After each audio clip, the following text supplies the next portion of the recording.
So, try lang. Yun lang yung sorry.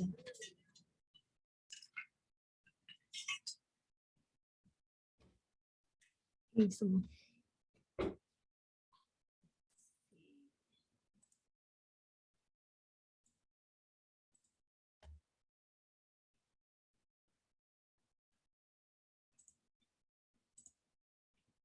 so what we're going to do is only a course introductions. So, ano yung what to be expected. So, when are your synchronous class? So, yun lang yung halos. Okay.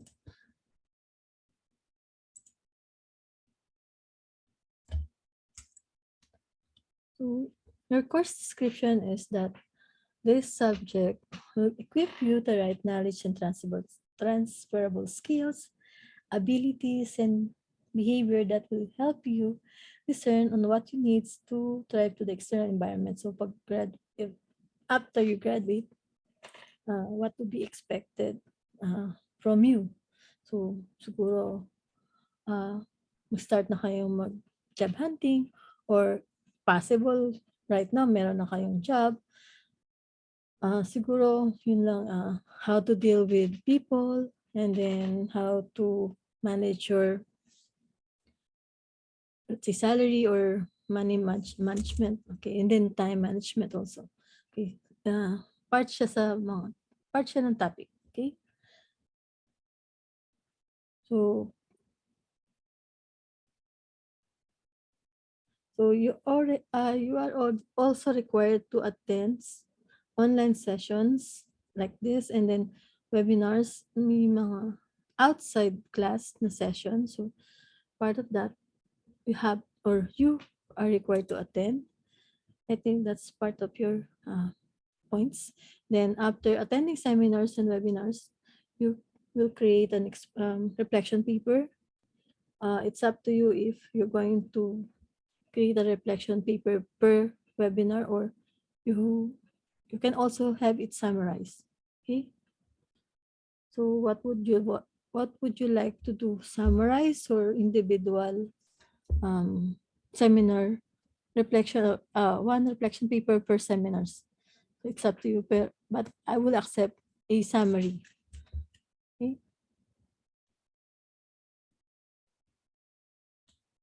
So course outcome at the end of the term, you will apply BENEX, so Biniljan expression, and the salient core values as guides on how you conduct your personal outlook sa buhay. Okay? Distinguish soft and hard skills to address personal and professional needs at mga challenges yun through our online class and discussion, and then also pag-attend ng mga seminars. Okay? Then access your preparedness through career development. Okay, so since hindi pa open yung CPU, yung webinars, yung mga schedules, I think I will inform you when the schedule are open so that you can start attending, para at the early week pa lang, hindi kayo magka-cram at the end of the term. Okay? Kasi before 14th week, supposedly tapos na lahat yung reflection paper nyo, tapos na lahat yun. Saka webinar and seminars are already closed, so you cannot attend anymore.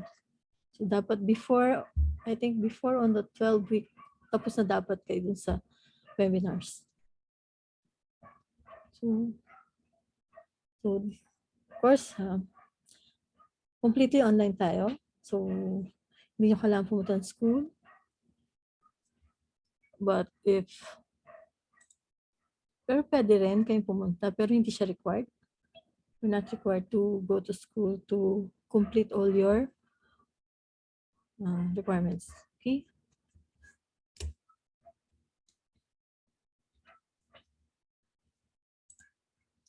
So, may access naman kayo sa Big Sky. So, alam niyo na yung graduating student. So, supposedly, alam na natin yung how to use Big Sky. Then technology requirements, siguro naman this is also, since today is Friday, so third day, third day of our term. So part of the requirement is yung technology. So kailangan may internet access kayo, and then also the gadgets. Okay, so also yung last prayer for you to view or to watch movies or short clip about preparedness for before you graduate. Okay, so mga topic na you needed to learn before you graduate. Needed ba talaga, or I think more on parang support siya. Needed kasi hindi naman, you can survive without watching them, pero parang part siya ng to be more equipped. Yeah, parang nire-require nila. Okay, so I suggest you attend. Also, when you attend seminars and webinars, make sure that you complete the entire session, since the organizer will check your attendance from the beginning and up to the end. So they will not give you a certificate if you leave, I think, or you just stay for a few minutes. You need to stay long, at least, I think, 80 or 90% of the time. Since most of the students stay only for a few minutes and then expected to have a complete attendance. So, yun yung dinidisregard nila, tinatanggal nila yun. You're going to remove your attendance from the group if you did not complete the session. Okay, so yun lang, reminder. So most of you have emailed down, right? So if we have something like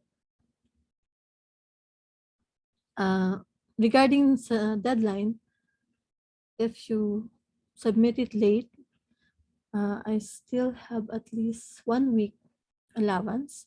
So for example, my deadline is on the 21st. My deadliest deadline will be on the 28th. Okay, so after that, project will not be accepted kasi Big Sky will close yung submitted project. Okay, so if ever meron kayong you have to submit that project, you needed to submit that project, email me so that I can put another Dropbox for the super late submission. Okay, but don't expect your grade to be the same as dun sa mga early submitted project. Okay, so may deduction. Okay, so are you okay with that? Hello? Yes po. Okay. Miss. Kala ko na nakausap. Then communication guidelines. So, okay. Baka palitan ko itong Thursday na Friday. So, pero okay lang din. So, pagsasabihin ko na lang yung announcement. In case of, let's say, meron akong announcement, I'm going to put it on Big Sky. So, always regularly open your Big Sky. Especially, I don't think, or kasama kayo on Monday. Do you have an invite on Monday? CSB No grad po. orientation? Wala pa po, ma'am. Wala Wala? po. Okay. Ask ko na lang kung kasama yung students dun sa CSB grad orientation. Kasi alam ko, i-discuss doon yung two. Kasi you'll have two CSB grad Big Sky parang access. So yung one is for the webinar seminars. Yun yung doon kayo magsasabit ng attendance yata. So, kaya may orientation na Monday. So to be clear, kasi nagbago yung system. So by Monday, sasabihin nila yung paano yung process. How you going to process your other access for Big Sky, kasi you'll have two CSB grad access. Okay? So one is for the seminar and webinar. So I think start this term na dalawa yung access. Okay.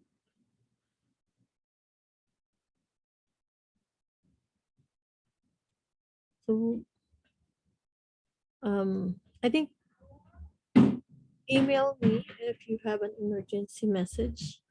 So for example, you're not going to attend my class. So just email me para may head start lang or meron akong heads up, sorry.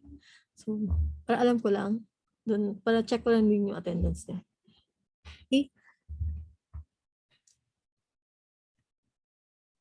And then, yun nga, submission protocol. So, assignments and projects and group projects, meron mga deadlines siya. So, make sure to submit before the deadline.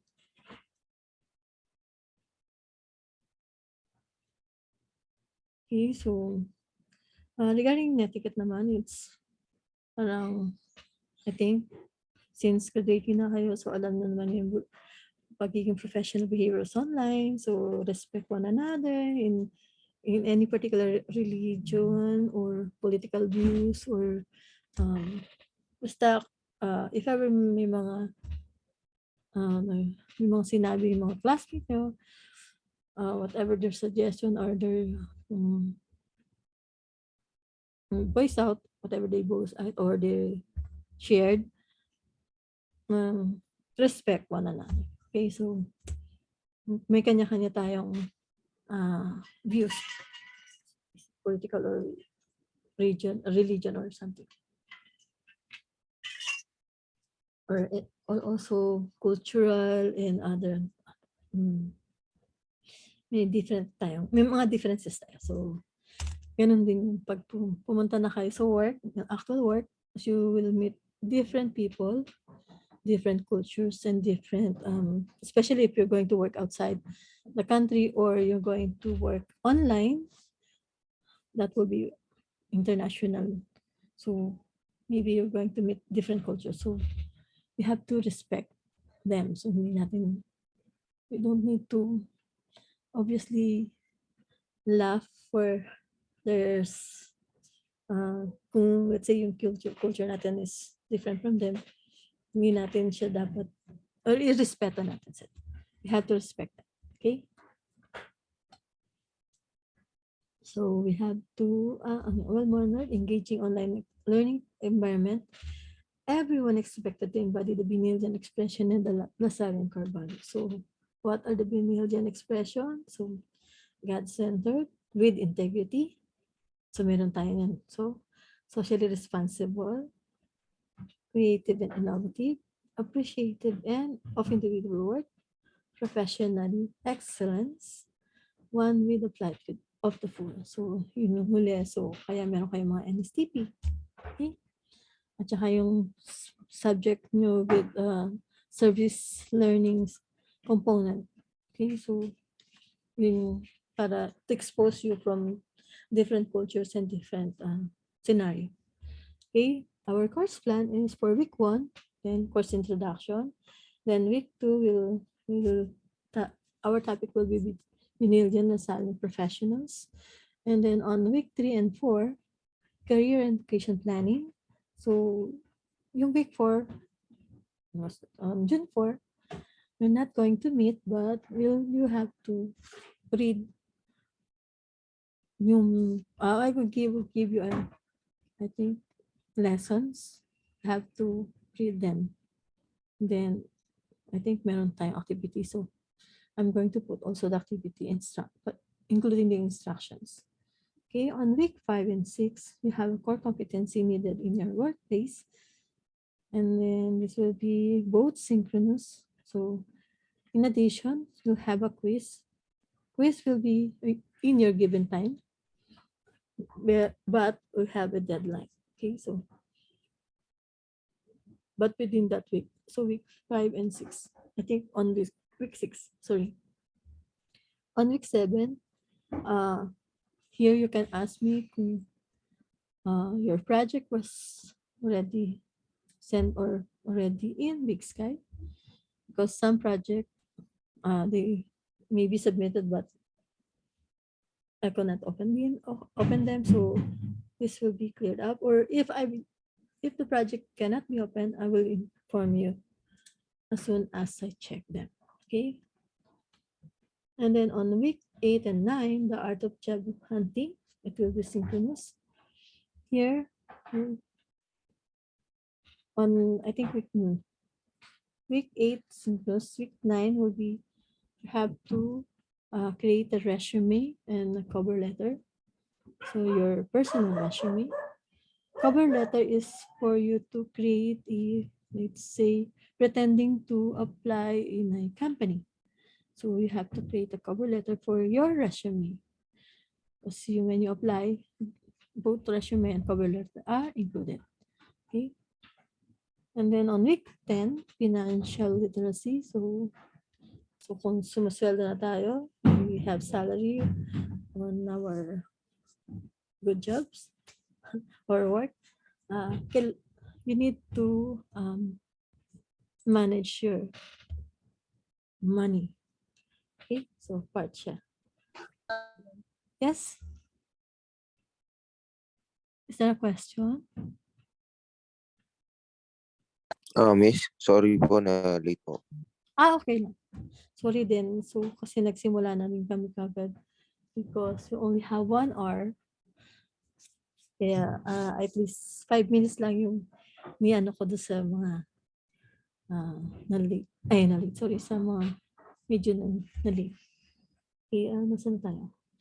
And then on week 11 and 13, consultation and completion. So, this is the time you have to submit your project. Pero yung week 14, siguro, if this is, today is Saturday, so every Saturday, I think August 13 is not Saturday. Wait.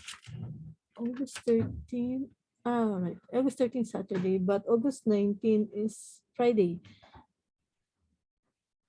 So before August 19, I think on August 18, you have to submit. That will be, I think, the deadline for the final output. Okay, so that on the August 19,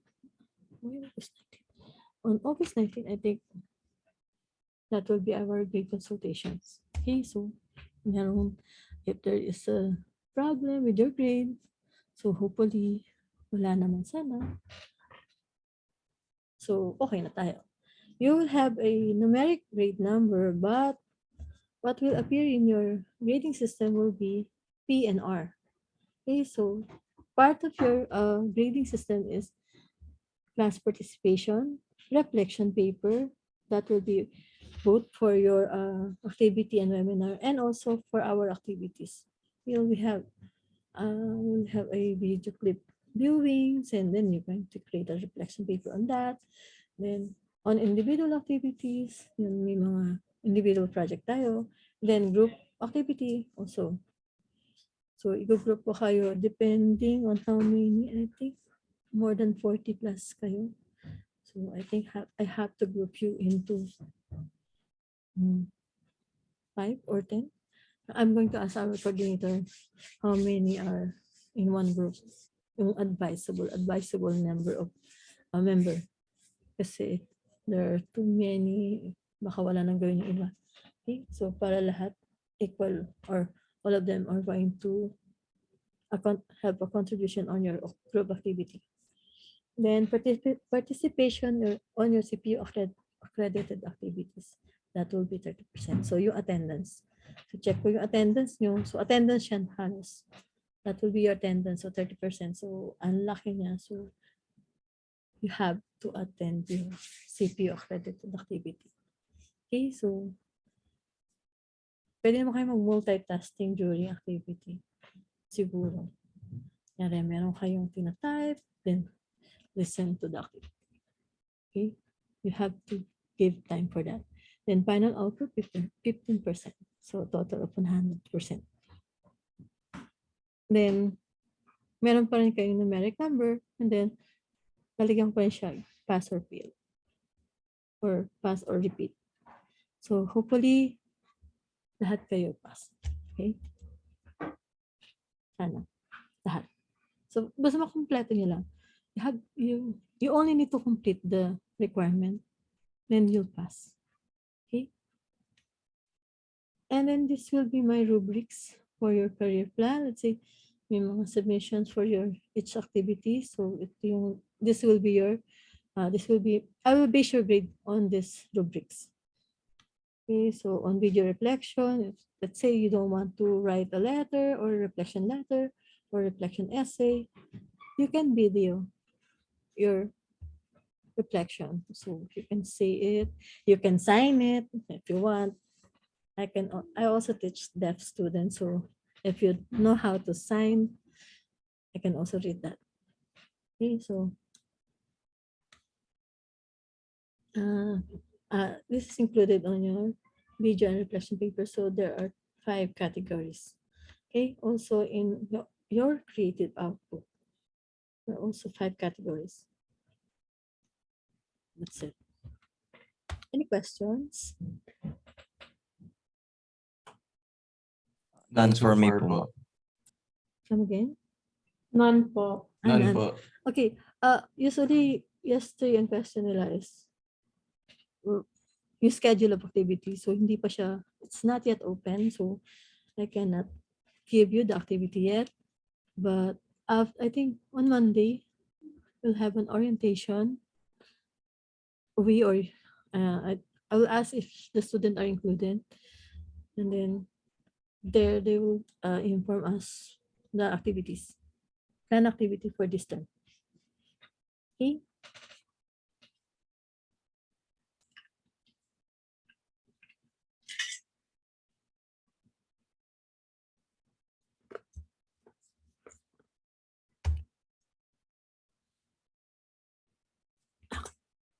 Can I take a picture, screenshot of your name? So I'm going to include this for my attendance. Okay.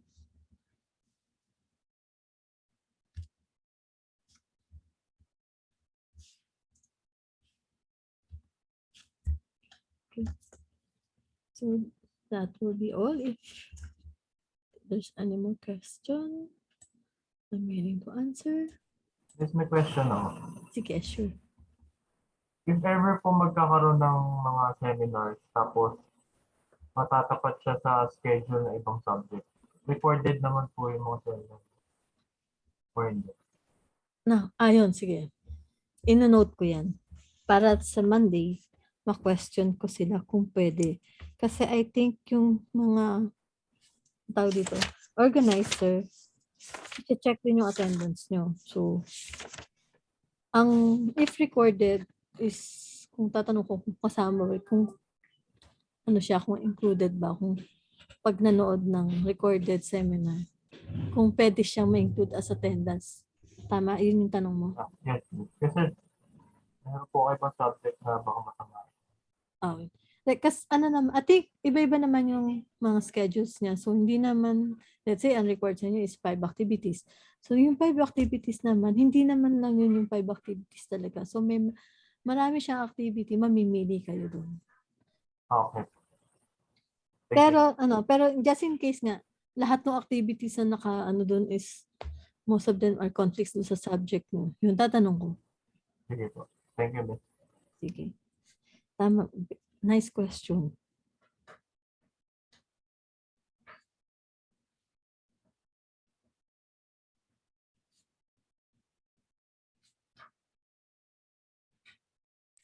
Ma'am, mag-upload po ba kayo ng list na mga pwede po pagpilian na attendan namin?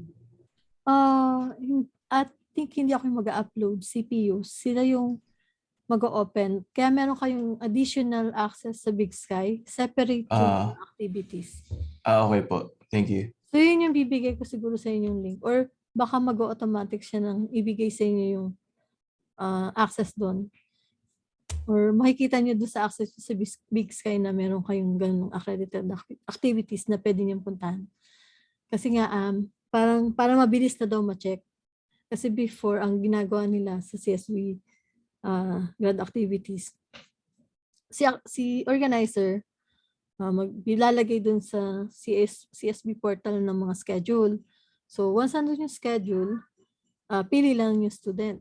After they pick the schedule, attend sila, and then si organizer, check yung attendance. Then after checking attendance, I think 1 week before, after the checking attendance, isa-send nila sa amin sa faculty kung sino yung mga estudyante namin na nag-attend ng seminar. So ngayon, parang ang sabi nila, ito yung initial na orientation sa amin na, ang sabi ng organizer, ng coordinator namin, magkakaroon din kami na access dun sa inatenan nyo. So automatic, once umattend kayo, after 1 week, makikita na namin yung attendance nyo. Hindi na namin iintayin si organizer na mag-put up ng, or sila parang mag-automatic na sino yung inatenan nyo. Tapos parang, dito, sabihin lang nila, yes, nag-attend to, complete attendance. Parang i-check lang nila. Okay po. Thank you, Miss. Tapos yun, sa Monday nga, yun yung pag-usapan namin, yung mga line-up of activities ninyo. So, baka yun din yung ipakita ko sa inyo once na pinakita na sa amin. Or baka sabihin din sa amin na, estudyante meron ng access dito. So, inform ko na rin din kayo. Once na available na siya.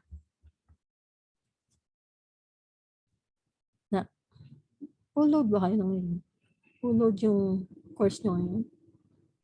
Di naman. Or some of you, full load. Kaya medyo nahirapan to attend activities. Or nag-OJT na kayo.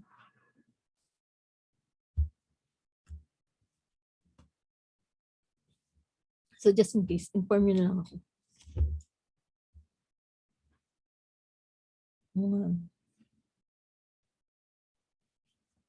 Video recorded.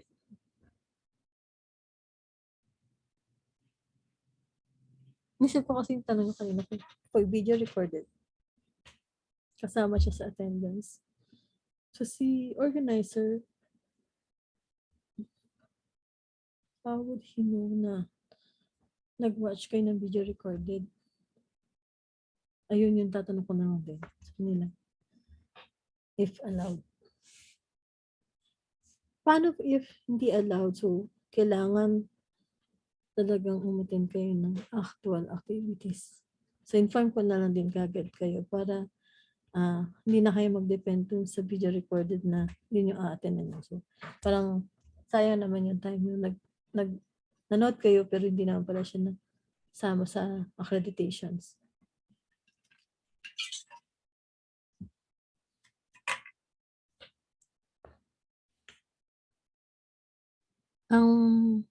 Ang tingin ko yung schedule niyo will be open on the second week yata. Not sure. Pero if ever na-open na siya, email ko kagad sa Big Sky. Para meron yung link, bigay ko kagad sa inyo.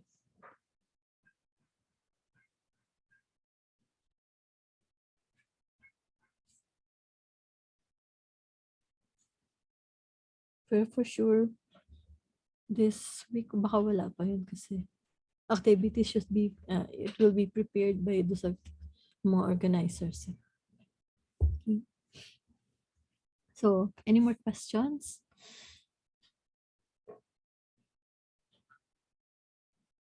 Am I clear?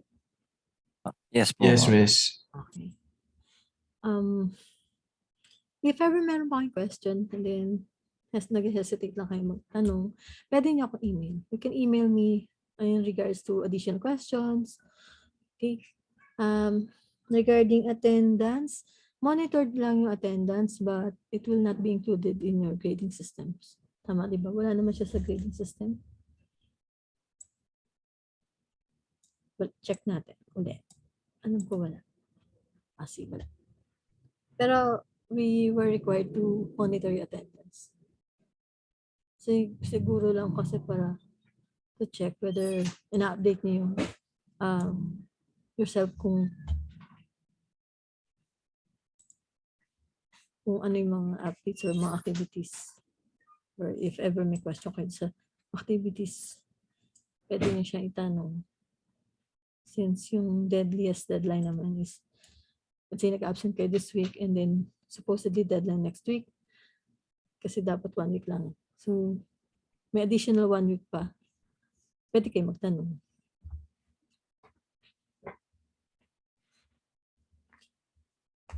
Okay, so email me, update me if ever meron kayong tanong.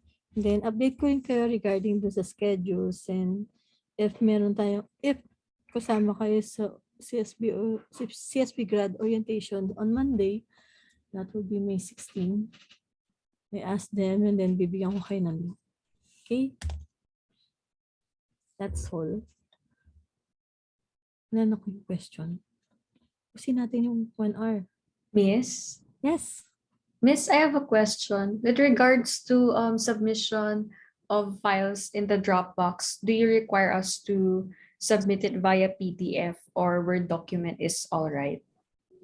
Siguro mas maganda kung PDF para mas mabilis basahin, and then kasi minsan yung style of font na gagamitin is minsan hindi readable pagka hindi naka-PDF. PDF kasi is parang pinicturean mo na yung files, diba? Pero minsan if Word file siya, may mga format siya na minsan nakakagulo dun sa pag sinesubmit na siya. Parang PowerPoint. So, mas advisable if PDF files. Okay po, Miss. Thank you. Thank you din sa clarification. Tama. O nga, nakakalimutan ko na in PDF file. Suggested PDF file. So, pero pwede rin siyang Word. Kaya lang, mas okay sa akin ang PDF kasi hindi nagbabago yung format na isasubmit nyo. Tsaka if ever images siya, mas light yung file. Tama ba? Pag naka-PDF, mas lighter yung file na masasubmit. Mas mabilis basahin at hindi nagko-corrupt na yan kasi yung images na lalo na if bigger files yung sinubmit nyo, hindi talaga siya mabasa. Medyo may problem tayo dun sa capacity ng memory nung hindi ko alam kung if Big Sky yung may problema regarding dun sa images na large file na sinasubmit. Una, napakatagal niya ma-open. Second, minsan hindi siya mabasa. If ever ganun also, kung gusto niyo is maganda yung or high definition yung images na isasubmit niyo, siguro mas maganda kung i-share niyo na lang yung folder niya. Send nyo na lang yung links. Pero make sure na nakashare siya sa akin kasi mamaya nakalagay lang yung link is hindi naman siya ma-open. So para to be safe, meron kayong PDF files. Tapos kung let's say gusto nyo talagang pakita yung quality ng images nyo. So pwede nyo submit yung link. Okay, para mas safe. Kasi may mga subject, may mga estudyante ako before, yun nga, medyo hindi nababasa. One time lang naman yun. So, sobrang high definition ng files niya. Hindi ko talaga mabasa. Hindi ko siya ma-open. So, kailangan ko pa siyang email. Nang sumagot siya tapos na yung final. So, na-zero ko na siya doon sa grades niya. So, yun yung sad news doon. Mas maganda is maganda ko na-submit yung agad para may feedback na agad. Okay?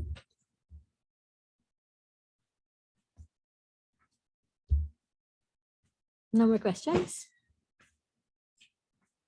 Nana po, Miss. Thank you po. Okay.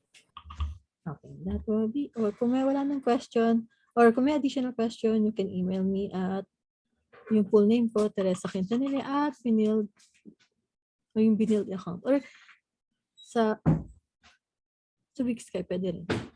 Sa Dropbox. Okay? So, see you next meeting, next Saturday. Okay? Thank you, Miss. Thank you po, ma'am. Thank you, Thank you, Miss. Miss. Thank you po, Miss.